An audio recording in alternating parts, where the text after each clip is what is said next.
वसुतं देवं कंसचाणूरमर्दनं देवकी परमानन्दं कृष्णं वन्दे जगद्गुरु। गुरुर्ब्रह्मा गुरुर्विष्णु गुरुर्देवो महेश्वर गुरुसाक्षात् परब्रह्म तस्मै श्री गुरुवे नमः। नारायणं नमस्कृत्य नरं चैव नरोत्तमं देवीं सरस्वती व्यासं ततो जयमुदीरये ततो जयमुदीरये।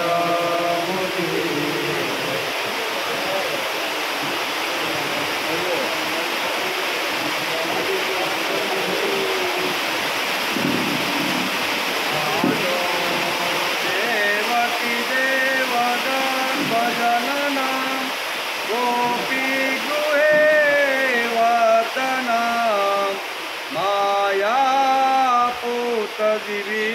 पापहरणं गोवर्धनोद्धारणं कंसासेदनकौरवया विहननं कुन्तीसुतापालनम् एतद् भागवतं पुराणकथितं श्रीकृष्णलीलामृतम्। आदो देवकी देवगर्भजनम गोपी गुहे वर्धनम माया पूतन जीवितापहरणम गोवर्धनोद्धारणम। पहला देवकीजीना गर्भमां जन्म लेवो, गोपीओना घरोमां मोटा थवुं, मायावी पूतना राक्षसीना जीवननो नाश करवो, गोवर्धन पर्वतनो उद्धार करवो, कंस मामाने मारवो, कौरवो वगैरेનું નિકંદન કરવું, કુંતી પુત્રો પાંડવોનું રક્ષણ કરવું, આ બધી શ્રી કૃષ્ણની અમૂર્ત રૂપ લીલાઓનું વર્ણન શ્રીમદ ભાગવતની અંદર કરેલું છે। એનો અભ્યાસ આપણે કરતા રહેલા। ભાગવતની અંદર ટૂંકમાં જો કહેવાનું હોય તો આટલી વાતો ભાગવતની અંદર આવે છે એવું એક ટૂંકમાં કહીએ તો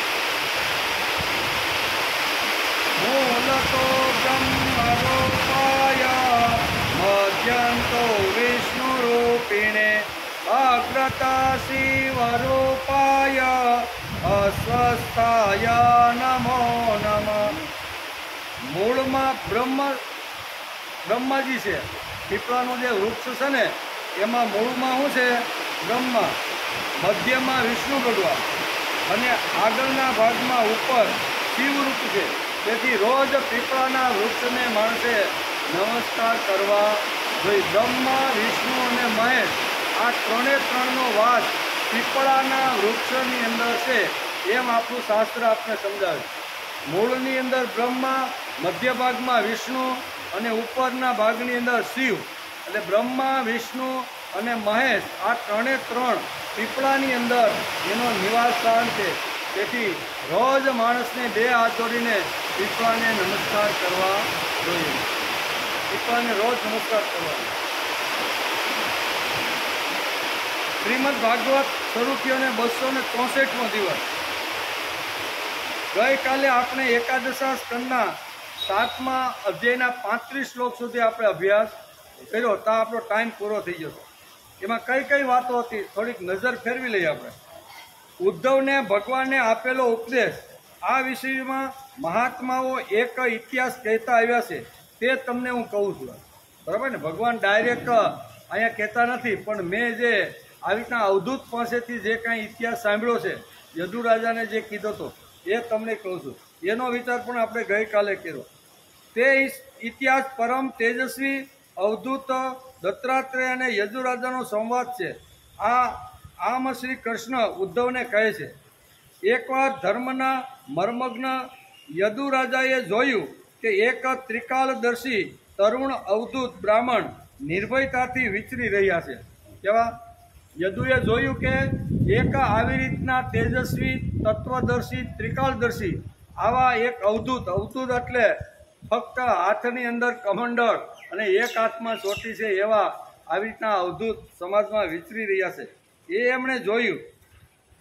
ત્યારે યદુ રાજાએ અનેક પ્રકારના પ્રશ્નો પૂછ્યા. એનો વિચાર અત્યારે આપણે હાલે છે. તેમાં પહેલો પ્રશ્ન એને પૂછ્યો હતો કે તમે કર્મ તો કરતા નથી. એમ યદુએ આવી રીતના અવધૂત દત્તાત્રેય ભગવાનને જોયા ત્યારે દત્તાત્રેયને કહે છે કે તમે તો કોઈ કર્મ તો કરતા નથી, તો પછી આપને આ અત્યંત નિપુણ પરિપક્વ બુદ્ધિ ક્યાંથી મળી? કંઈક પ્રયત્ન કરે, પુરુષાર્થ કરે, શાસ્ત્ર વાંચે તો બુદ્ધિ આવી રીતની માણસને મળે, પણ એવું તો તમે કાંઈ કરતા નથી, છતાંય તમને બુદ્ધિ કેમ મળી? આવો એક પ્રશ્ન પહેલો પૂછ્યો.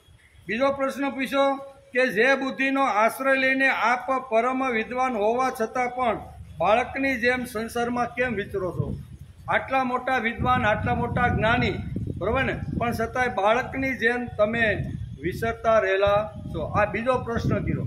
ત્રીજો પ્રશ્ન કર્યો, આપ કામ, ક્રોધ, લોભરૂપ અગ્નિથી મુક્ત છો, એનું કારણ શું? તમને કામ, લોભ કે આવી રીતનો કોઈ અસર કરી શકતા નથી, એનું કારણ શું? એમ ચોથો પ્રશ્ન પૂછ્યો, તમારી પાસે નથી ધન, તમારી પાસે નથી વૈભવ, તમારી પાસે નથી સત્તા કે કોઈ પણ વસ્તુ નથી, છતાં તમે અમૃતના પ્રશ્ન પૂછે છે. નથી સત્તા, નથી સંપત્તિ, નથી ધન, તમે તો ખાલી નિર્વસ્ત્ર જેવા છો અને અવધૂતની જેમ સમાજમાં ફરો છો, પણ છતાંય તમે આવી રીતના સુખી કેમ છો? પછી કહે છે કે હું જોઉં છું કે આપ સમર્થ છો, સાથે સાથે જ્ઞાની પણ છો અને દક્ષ પણ છો. તમારું સુંદર શરીર છે, છતાં અવધૂતની જેમ શા માટે વિચરણ કરી રહ્યા? સુંદર શરીર છે, સુંદર વાણીનો પ્રવાહ તમારા મુખારવિંદમાંથી વહેતો રહેલો છે, પણ છતાંય તમે સમાજમાં શા માટે વિચરી રહ્યા છો? સાતમો પ્રશ્ન પૂછ્યો, આપના ઉપર હે દત્તાત્રેય, એટલે અવધૂતનું મૂળ નામ તો દત્તાત્રેય, અત્રિ અને અનસૂયાના પુત્ર. એ આપણે બધાને ખબર, વાર્તા બહુ લાંબી છે. અત્રિ અને અનસૂયાના પુત્ર કોણ? દત્તાત્રેય. બરોબર. તો એ દત્તાત્રેય અત્યારે અવધૂતના રૂપમાં ફરે છે. બરોબર. આવી રીતના સમાજમાં કંઈ એની પાસે કોઈ વસ્તુ નથી, કોઈ આવી રીતનો વૈભવનો ઠાઠમાટ નથી કે આગળ પાછળ કોઈ આ સળી પુકારતું નથી, પણ છતાંય આટલા મોટા જ્ઞાની, આટલા મોટા તત્વદર્શી અને છતાંય તમે બાળકની જેમ શા માટે સમાજમાં ફરો? અનેક પ્રકારના પ્રશ્નો આ 3 શ્લોકની અંદર અવધૂતને અત્યારે અહીંયા રાજા યદુએ પૂછેલા છે. હે દત્તાત્રેય, હે અવધૂત, આપણી સંસારમાં કોઈના પણ પ્રીતિ બિલકુલ આસક્તિ નથી, તેનું કારણ શું? આપના જ શુદ્ધ સ્વરૂપમાં હંમેશા સ્થિત રહો છો. આપના આ અનિર્વચનીય આનંદનું રહસ્ય શું છે? તમે સત્તા, આ બધે કાંઈ સત્તા નથી, સંપત્તિ નથી, કોઈ વસ્તુ નથી, પણ છતાંય સમાજની અંદર તમે આનંદિત રહો છો, એનું શું કારણ છે? 3 શ્લોકની અંદર પ્રશ્ન કર્યા છે, એનો આજે આપણે વિચાર કરવાનો છે. ભાગવતમાં ભગવાને બધાને એક રસ્તો દેખાડ્યો છે.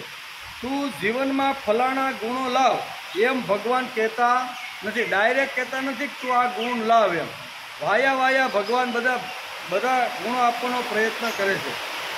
જેનું શૈક્ષણિક જીવન છે, જે શિક્ષણ શાસ્ત્રી છે, એને સમજવાને માટે આ ભાગવતકાર વેદવ્યાસે રસ્તો આપણને બતાવ્યો છે. કોઈ પણ માણસની અંદર જો સંસ્કાર, જો આપણે સિંચન કરવાનું હોય ને, તો હું તને કહું છું તું આ ગુણ ઉપાડ અને આ દુર્ગુણ કાઢ, એવું કહેવાથી માણસ કોઈ દી બદલતો કે ગુણ કે દુર્ગુણ કાઢતો નથી, ગુણ ઉપાડતો નથી અને દુર્ગુણ કાઢતો નથી. પણ એવી હળવી એવી એની સામે નાની એવી ભાગવતની કોઈ વાર્તા મૂકી દે, પ્રહલાદ છે, નારદ છે, આવી રીતના ધ્રુવની એકાદી વાર્તા મૂકી દઈ અને એ ધ્રુવનું ચરિત્ર આપણે સમજાવી તો એને ખબર પડે એટલે મારે પણ ધ્રુવ જેવું થવું છે, મારે પણ પ્રહલાદ જેવું થવું છે. આ ભારતીય સંસ્કૃતિની અંદર સંસ્કાર સિંચન કરવા માટેનો એક સુંદર મજાનો પ્રયોગ આપણા ઋષિઓએ કરેલો છે. તેથી ભગવાન પણ અહીંયા હું કોને, ઉદ્ધવને આવી રીતના ડાયરેક્ટ કહેતા નથી, પણ હું તને એક વાર્તા સંભળાવું છું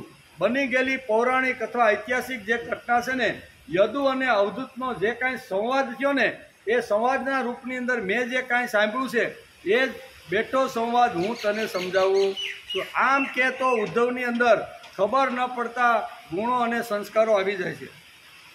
ભગવાને ઉદ્ધવને કહ્યું કે અમારા પ્રમુખ યદુને એક વખત એક અવધૂત મળ્યા. તેમણે યદુએ પ્રશ્ન પૂછ્યો, આ ભયાનક ખટપટથી ભરેલા સંસારમાં રહીને તમારી બુદ્ધિમત્તા, તમારી કર્મ નિપુણતા, તમારી દક્ષતા અને તેજસ્વીતા કેવી રીતે ટકી? બહુ સરસ પ્રશ્ન કે ભગવાન કહે છે, એકવાર યદુને અવધૂત મળ્યા અને અવધૂતને અમારા પૂર્વજો રાજા યદુએ અવધૂતને પ્રશ્ન પૂછ્યો. શું પૂછ્યો?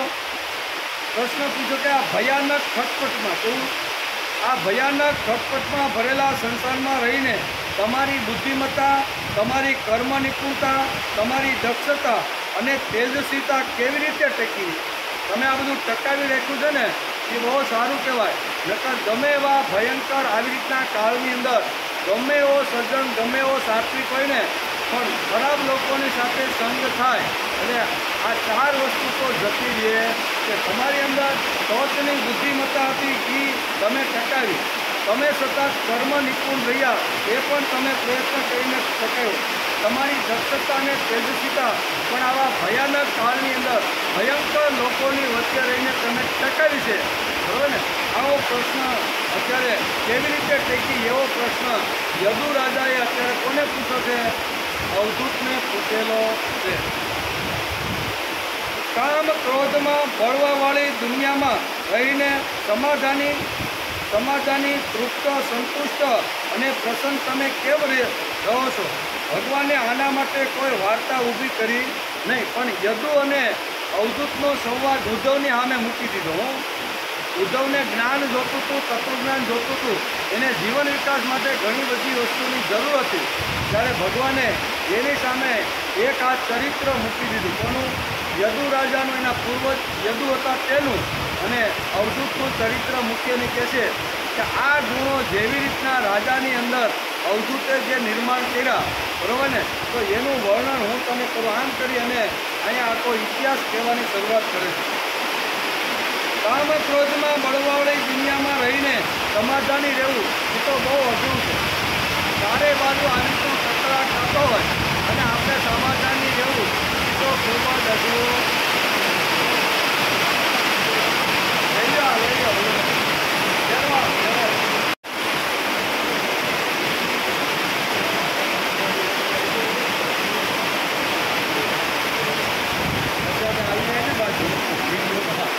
તમારો ફોટો આવી ગયો છે ને, શું થાય ખબર? ફોનમાં જાય ને કટ થઈ જાય છે. આપણે આમ ત્યાં ખરેખર રોકી દઈએ તો હોતા નહીં થાય, શું થઈ જાય?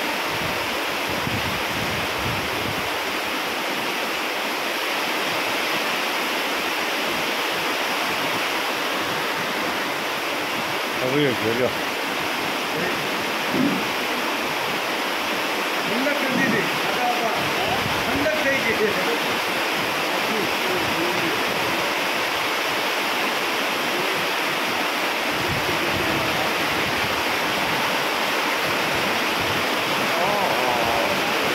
વરસાદ પડે છે, બાકી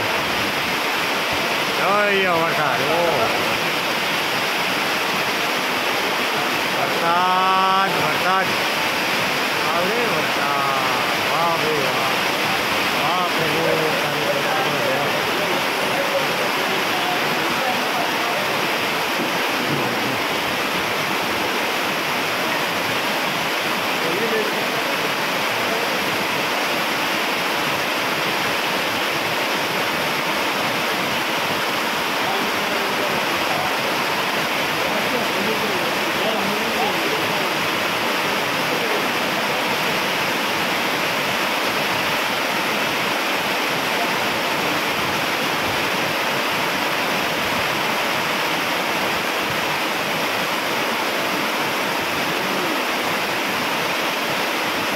જોઈ લો, અમે પતરાના લેવા દે કઈ, અમે ઓલા પતરા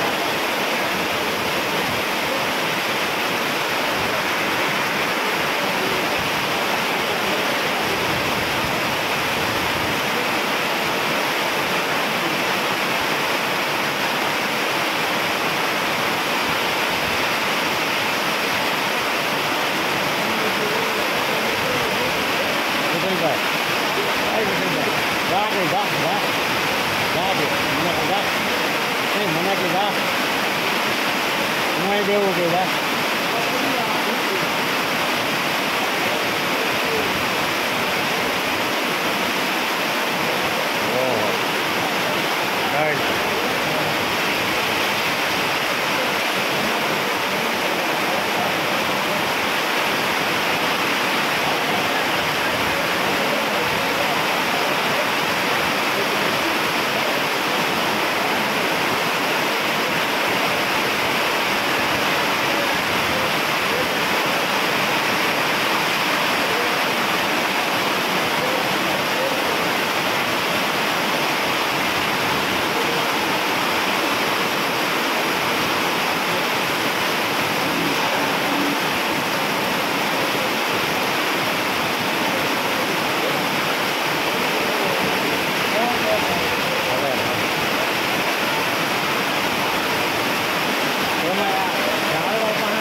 બહુ દેખાવ આવે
કાંઈ એક વિડીયો લઈ લો પછી લેવો નહીં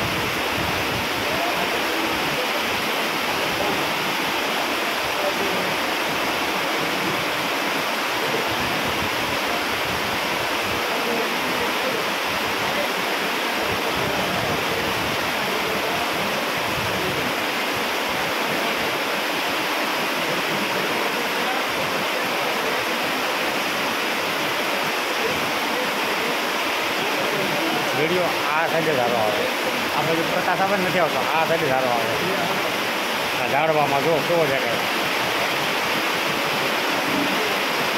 જો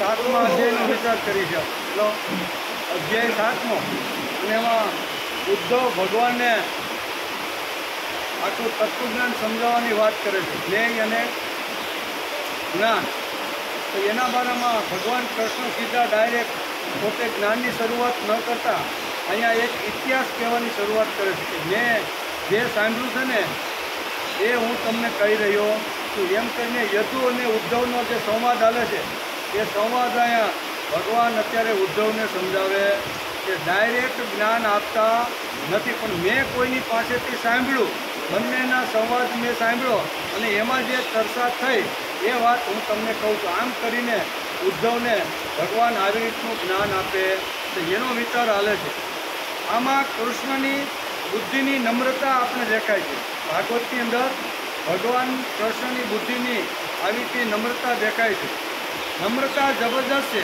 તેમણે કર્મયોગ કહેતી વખતે પણ ગીતામાં અર્જુનને આ જ કહ્યું હતું ડાયરેક્ટ કર્મયોગની વાત ગીતામાં ભગવાને અર્જુનને કહી નથી પણ એ આખી પરંપરા એણે બતાવી કે હું તને અત્યારે જે કહી રહ્યો છું ને એમાં મારું ઘરનું કાંઈ નથી બરાબર ને એમાં એમ કરી અને કહે છે ઇમં વિવસ્વતે યોગમ પ્રોક્તવાહનમવ્યયમ વિવસ્વાન મન્નવૈ પ્રાહ મનોરેક્ષા કવબ્રવીત ભગવાન પણ ડાયરેક્ટ અર્જુનને જ્ઞાન યોગ કહેતા નથી પણ પરંપરા આખી બતાવે છે કે મેં આ અવિનાશી યોગ વિવસ્થા એટલે કે વિવસ્થાન મનુને કહ્યો હતો વિવસ્થાને તને પોતાના પુત્રને કહ્યો હતો અને મનુએ પોતાના પુત્ર ઈક્ષ્વાકુને જે કહ્યો હતો એ જ હું તને ફરી ફરી સમજાવી રહ્યો છું.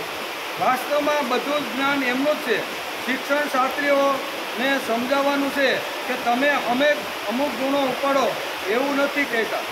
પ્રહલાદ આવો થયો તો તું પણ આવો થઈ શકે છે એમ કરી અને શિક્ષણ શાસ્ત્રીઓ અહીંયા વિદ્યાર્થીઓની સામે એક વાર્તા મૂકી દે છે. વાર્તા સાંભળ્યા પછી બાળકોને એવું લાગે કે મારે આવી રીતનું થવાનું છે. આ એક પદ્ધતિ, સંસ્કાર કોઈ પણની અંદર જો સંસ્કાર કરવાના હોય તો એની પદ્ધતિ આપણે શાસ્ત્રકારો બતાવે છે.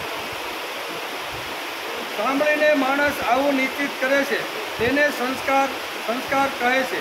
તું આવો બન એને શિક્ષણ કહે છે અને સ્વયં બાળક પોતે જ ઉપાડે એને સંસ્કાર કહેવામાં આવે છે. સંસ્કાર અને શિક્ષણમાં આટલો ફેર છે. કોઈ કે અને ઉપાડે તો એને શિક્ષણ, પણ સાંભળ્યા પછી કોઈ પણને લાગે કે મારે આવું બનવાનું છે. આવું જો બનવાનું હોય તો મારે શું કરવું પડે? તો વાર્તાની અંદર જે ગુણો આવ્યા હોય ને એ ગુણો પોતે ઉપાડે છે અને એને સંસ્કાર કહે છે. સંસ્કાર કાયમ માટે રહેશે.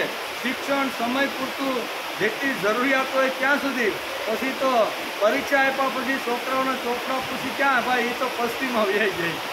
આવું થાય કે ન થાય? એટલે શિક્ષણની જરૂરિયાત હોય ત્યાં સુધી ઉપાડે એને શિક્ષણ કહેવાય. પણ કોઈ આવી રીતના ભક્તની વાતો સાંભળી અને મારે પણ આવા ભક્ત જેવું બનવાનું છે એ જે કરે છે એને સંસ્કાર કહેવામાં આવે છે. શિક્ષણ જુદું અને સંસ્કાર જુદા. સંસ્કાર એટલે કે સંસ્કાર માણસ સ્વયં ઉપાડે છે. આપણે ત્યાં 18 પુરાણો જે આવ્યા ને એ આટલા માટે જ આવ્યા છે. 18 પુરાણોમાં વાર્તાઓ ઠાંસીને વેદવ્યાસે ભરી છે. એનું કારણ શું છે?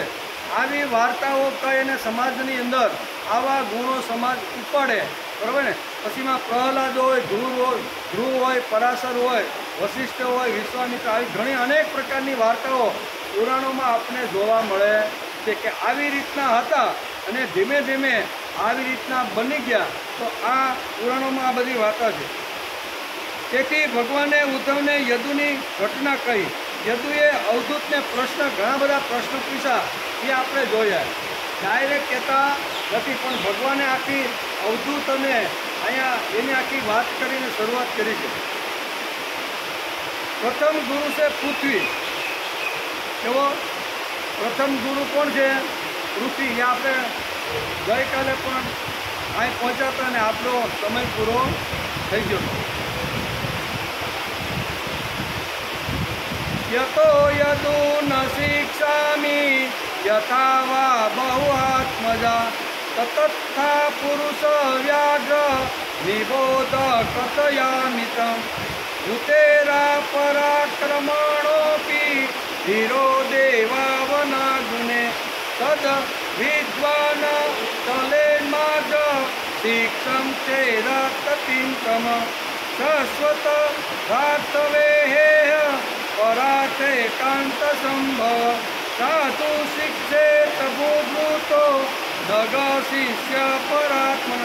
આમ કરી અને યદુ રાજાને અત્યારે અહીંયા અવધૂત 24 મેં ગુરુ કર્યા અને એ ગુરુઓ પાસેથી મને કેવું શિક્ષણ મળ્યું, કેવો સંસ્કાર મળ્યો, એ બધું ઉપાડીને મેં મારું આવું જીવન સુંદર બનાવ્યું છે. મને અત્યારે વ્યથા નથી, ચિંતા નથી, ઉદ્વેગ નથી, કાંઈ નથી અને હું હરતો ફરતો રહું છું. એનું કારણ એક જ છે કે હું જ્યારે સમાજની અંદર ફરતો હતો ત્યારે પ્રકૃતિ પાસેથી ગુણો લીધા, પછી સૃષ્ટિ પાસેથી ગુણો લીધા, પશુ પક્ષીઓ પાસેથી ગુણો લઈ જેની પાસે ગયો એની પાસેથી કંઈક ને કંઈક ગુણ મેળવા કે આમ મેં 24 ગુરુ આવી રીતના કર્યા છે. એનો ગઈકાલે પણ આપણે વિચાર કરતા હતા. કયા 24 ગુરુ?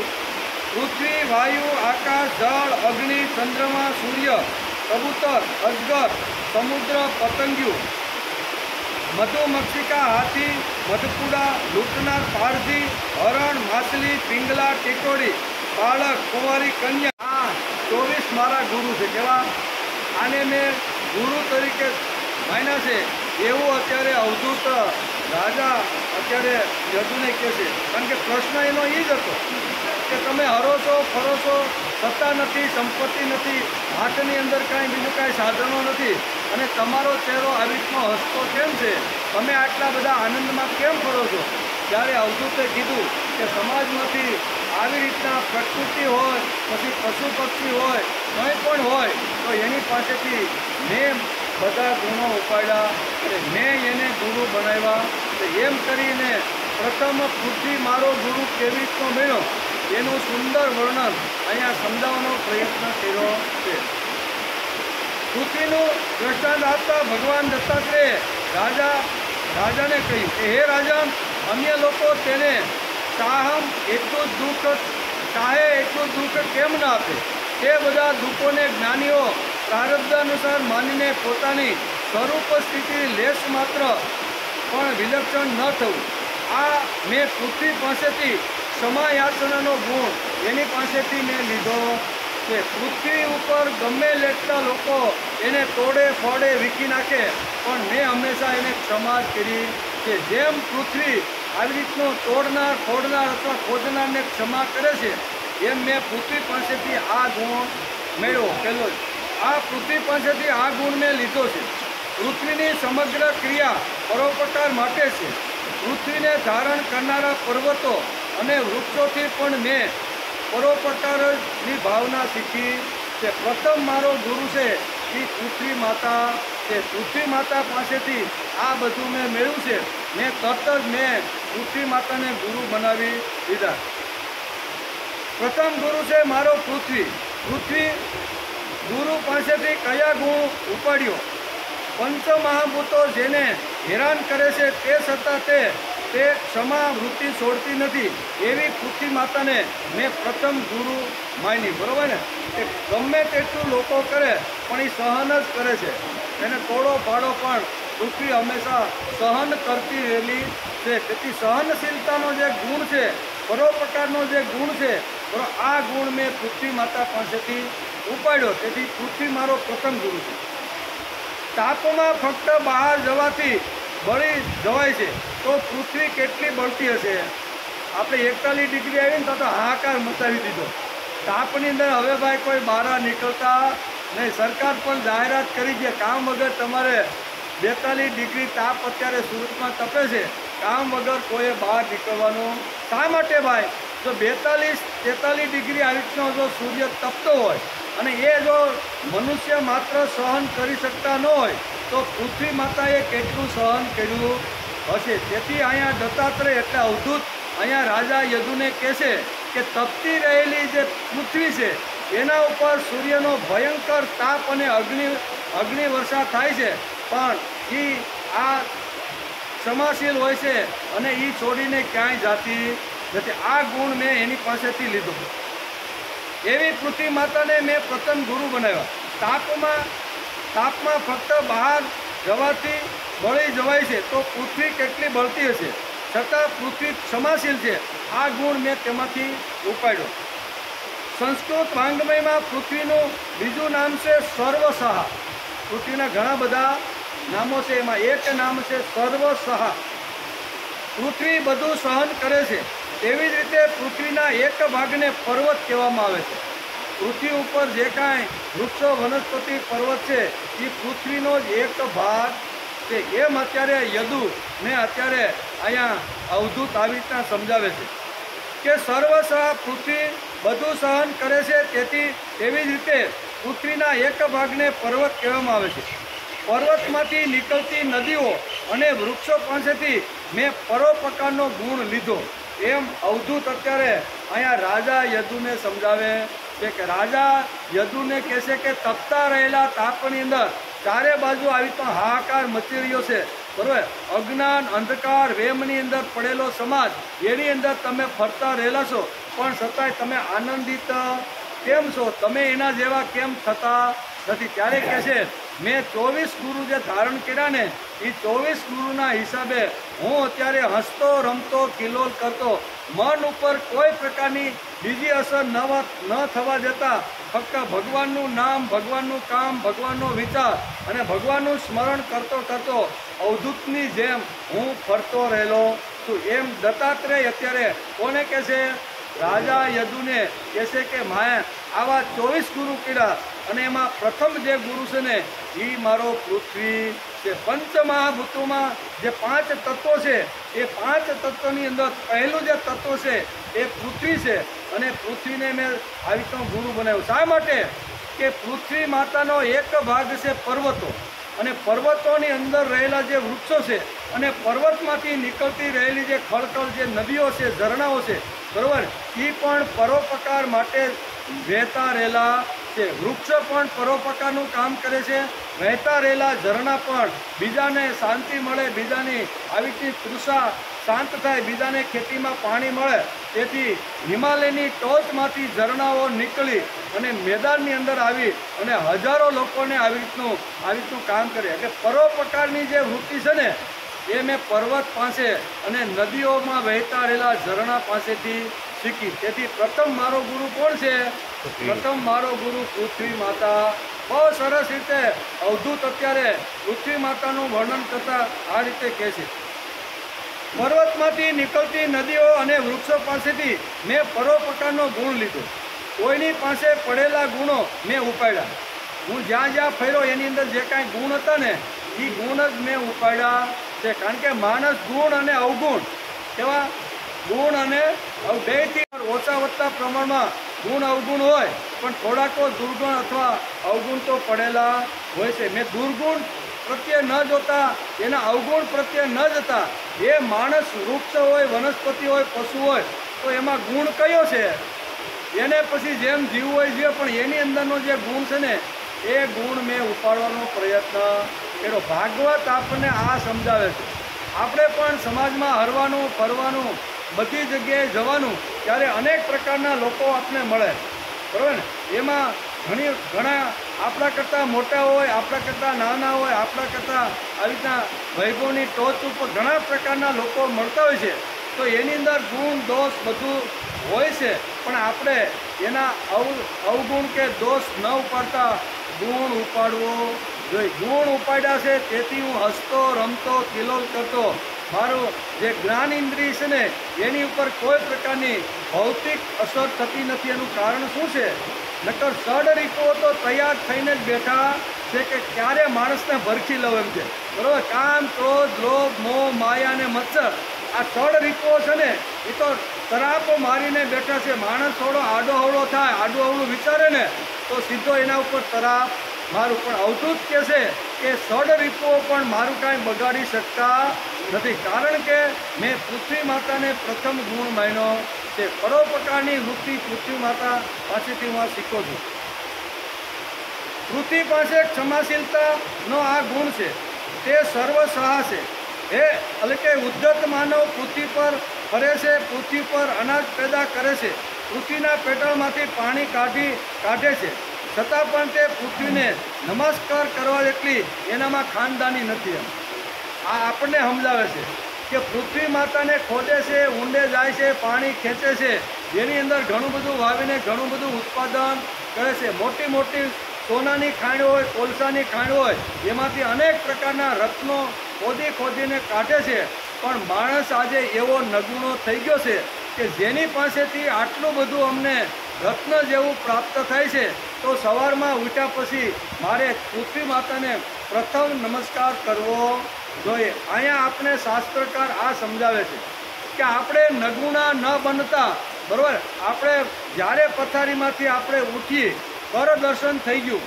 કરાગ્રે વસતે લક્ષ્મી, કરમૂલે સરસ્વતી, કર મધ્યે તું ગોવિંદ, પ્રભાતે કર દર્શન. આમ આપણા હાથનું દર્શન કરવાનું. શા માટે? હાથના આગળના ભાગમાં લક્ષ્મી, મૂળ ભાગમાં સરસ્વતી અને મધ્ય ભાગમાં ગોવિંદ વસે છે. તેથી મને વિદ્યા પણ જોઈ, સંપત્તિ પણ જોઈ, લક્ષ્મી પણ જોઈ છે. અને આ બે હોય અને ખાલી ભગવાન ન હોય તો હું રાવણીઓ બની જાઉં. ખાલી વિદ્યા આવે ને લક્ષ્મી આવે તો રાવણની શું હાલત થઈ ભાઈ? એણે ભગવાનને બાદ કરીને વિદ્યા પણ મેળવી, બરાબર? એ વેદોને સ્વર આપતો હતો એવું શાસ્ત્રમાં લખ્યું છે. હું વેદોને સ્વર આપવાની તાકાત રાવણની અંદર હતી, પણ એણે આટલી મોટી વિદ્યા મેળવી, આટલું મોટું જ્ઞાન મેળવ્યું, એટલી મોટી સંપત્તિ પણ મેળવી, સોનાની આખી લંકા બનાવી દીધી, એટલે વૈભવ પણ પુષ્કળ મેળવો. પણ એ એમ કહેતો હતો કે મને ભગવાનની જરૂર નથી. તેથી સોનાની મોટી ગમે તેટલી લંકા હોય ને તો એ બળ્યા વગર રહે ને, આમ શાસ્ત્રકારો કહે છે. તેથી નગુણા ન બનતા સવારે પ્રભુનું દર્શન થઈ જાય, હથેળીમાં દર્શન થઈ જાય, પછી પૃથ્વી માતા ઉપર જ્યારે આપણે પગ મૂકીને ત્યારે માણસે ભાવથી પૃથ્વી માતાને નમસ્કાર કરવા જોઈએ. કારણ કે આપણે ખોદીએ છીએ, એને તોડીએ છીએ, એની અંદરથી ઊંડેથી પાણી ખેંચીએ છીએ, એને ચીરી પણ નાખીએ છીએ, પણ છતાંય પૃથ્વી માતા એટલી બધી ક્ષમાશીલ છે કે બધું આપણે ગમે તેટલા એના ઉપર ઉત્પાત કરીએ પણ પૃથ્વી માતા આપને ક્ષમા કરી દે. આ જે ગુણ છે ને એ મેં પૃથ્વી માતા પાસેથી લીધો છે. છતાં પણ પૃથ્વીને નમસ્કાર કરવા જેટલી ખાનદાની તેમનામાં નથી. આવો માણસ સાધક નથી. આપણે આપણા પૂર્વજોએ ગાદલા ઉપરથી જમીન ઉપર પગ મૂકતા ત્યારે આપણા પૂર્વજો આપણે કહેતા અને કરીને ગયા છે આપણા કે ગાદલા ઉપરથી પહેલો પગ આપણો પૃથ્વી ઉપર જ્યારે પડતો ને ત્યારે પ્રત્યેક માણસે પૃથ્વી માતાને નમસ્કાર કરીને આગળ ચાલવાનો પ્રયત્ન કરવો જોઈએ. તેથી એના માટે શ્લોકો પણ લખી રાખ્યા કે સમુદ્ર વસને દેવી પર્વત સ્તન મંડલે વિષ્ણુ પત્ની નમસ્તુભ્યમ પાદ સ્પર્શક સમસ્ને. હે વિષ્ણુ ભગવાનની પત્ની પૃથ્વી દેવી, મારો પગ તમારા ઉપર પડે છે. તમારા ઉપર પડતા હરુશું ફરુશું ઘણા બધા જીવજંતુઓ મારા પગની નીચે આવે છે. એટલું જ નહીં, મારા સ્વાર્થ માટે હું ખોદું છું, એને ચીરું છું, એને તોડી પાડું છું, બરાબર, અને એમાંથી મારા સ્વાર્થ માટે ઘણું ધન ઉત્પન્ન કરું છું. તો હે પૃથ્વી માતા, આ બધું મારા માટે, મારા યોગક્ષેમ માટે, મારા સમાજ માટે કરું છું. તેથી તું મને ક્ષમા કરીએ. સમુદ્ર વસને દેવી પર્વત સ્તન મંડલે વિષ્ણુ પત્ની નમસ્તુભ્યમ પાદ સ્પર્શક સમજ. મારા પાદ એટલે પગ, પગનો સ્પર્શ તમારા ઉપર થાય છે તો હે પૃથ્વી માતા તમે મને ક્ષમા કરીએ. આટલી ખાનદાની તો માણસની અંદર હોવી જોઈએ. આમાં ઘણા લોકો કહે ને તમારા સ્વાધ્યાયમાં દાદાએ આ નવું શું લાવ્યું? દાદા કાંઈ નવું લાવતા નથી. દાદા તો કે ઋષિઓએ જે કીધેલી વાતો છે ને એ મેં સમાજની સામે જે ભૂલી ગયા હતા ને લોકો એની સામે ઉજળી કરીને પાછી મૂકી.